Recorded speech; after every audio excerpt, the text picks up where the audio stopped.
Welcome to Quack Co, the board game channel where every video is 10 minutes or less guaranteed, and today I want to pop open this brand new copy of Drop Bears, which is a brand new game coming from Matthew Aslan out of Australia. Now, I have been looking forward to exploring this title for the better part of the last year.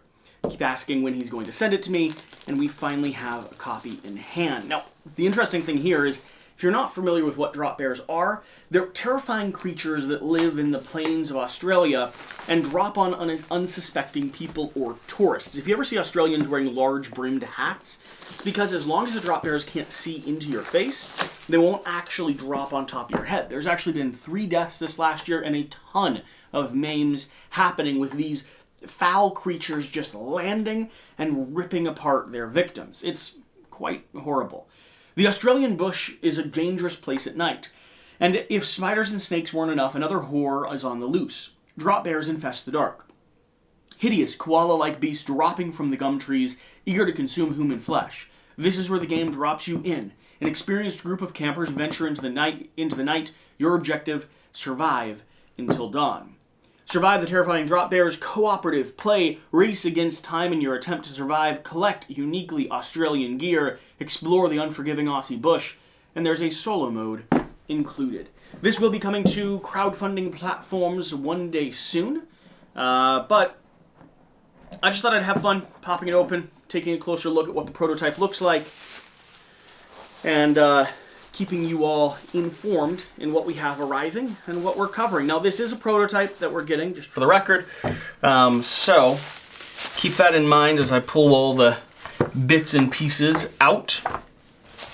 This will not be, you won't have hand bubble-wrapped items in your final copy. So it looks like here we have some bush that will actually build up. We have some tokens, tree dispenser tokens. Interesting. So they'll have, it looks like a token system that goes into this tree that allows you to kind of drop pieces down.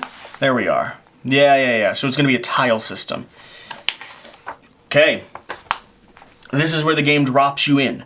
An inexperienced group of campers ventured into the night. Your objective, survive until dawn. Drop Bears is a cooperative game where campers have to carefully choose actions every turn to stay alive, while the whole Australian bush hunts them down. The group can choose from several different options, such as scout and run, allowing the campers to place new tiles and attempt to keep the hunting hungry beasts at arm's length at bay. They will need to rest and heal, which will give them a chance to patch up and recoup their most essential resources. And finally, search and endeavor, which will hopefully lead them to find a much-needed survival resources.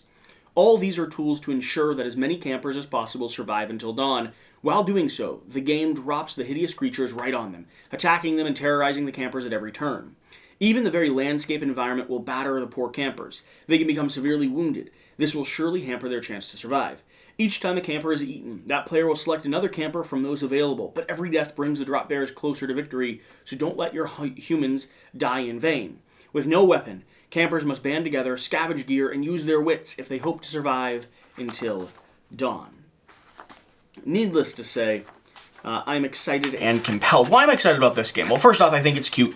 I like the artwork. I'm compelled by a little fun narrative game, but also, I'm a big fan of Matthew Aslan. I really liked The Rat Catcher. I think he's an amazing artist and a really stand-up guy. And so, holy cow. What is this thing? What is this thing? Look at this. Oh, that's terrifying. Wow, this thing is amazing. Oh, that's so cool. Look at that giant drop bear. All right, so you can also see another reason why I'm compelled, because that thing's horrific.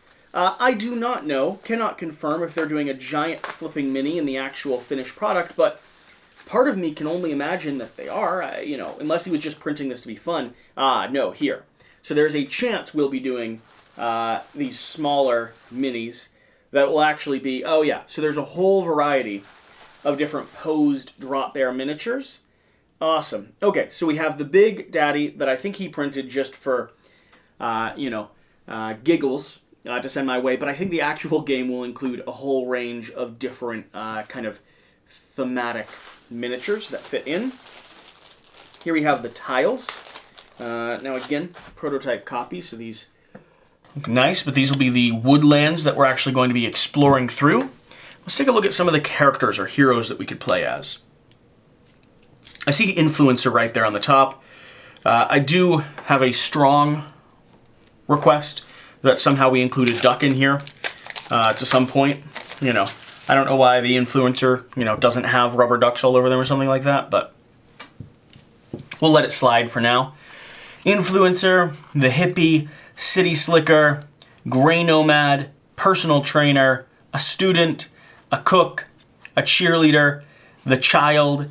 We have the camper's actions here, and we have the various different drop bears who may be coming down to consume you. A few more tiles here. I've already shown those off a little bit. And it looks like these are going to be some more of the resources and items that you're finding kind of around the land. Yeah, and we have nice screen-printed woody minis. Okay. So each one of our campers has their own standee here. Very nice. I don't know if he's doing minis or sticking with the wooden meeples. It's actually been harder and harder to source wooden meeples lately, so we will see. We have little wooden tokens for some of the stats that you have. We have a nice, beautiful, giant wooden bone. I wonder if that's the first player, the lead player token. Looks like we have some dice to determine hits and just how the game escalates. Some stat trackers here tucked in as well. These are actually produced custom dice as well, which is nice. We have some X markers, which have to be like warnings or searching for resources. We have this board over here, which looks like it has different survivors. Looks like it has some areas to put in stats based off of how threatening the drop bears are going to be. And it looks like it modulates based off of player count. And then finally here, we should have some cards. So let's see here. Unconscious, unconscious. These are going to be wounds that you can have. And then it looks like we're going to have some cards, which will be the Aussie items that he promised that we could find. I wonder what's considered a uniquely Aussie item. I've never been to Australia. I would love to go at some point. A torch. Okay, a flashlight labeled a torch. Matches, hothead matches particularly. Kindling, very Aussie item. A flare, a lantern. Vegemite toast. Seems accurate. I've tried Vegemite. Not a fan. Meat pies. Lagmentations. Don't even know what that is. Damper. Yep, you're losing me. Bandages. Okay, I can follow along now. A medicine kit. Medicine. A compass. A park map. Very Aussie item. A billy can. Is that like a poop can? I'd only have to imagine a pair of boots and a Swiss Army knife or a utility knife. And that's that. That's what we have. I'm going to be giving this a read through and diving in and playing. I want to see. Yeah, so it looks like wooden meeples combined with a few of these customized miniatures based off of where and how the drop bears are spread out around the map. Cool, I'm excited. Thank you for watching. Remember, the motto here on Quack Co is less time watching, more time playing. And we'll see you next time.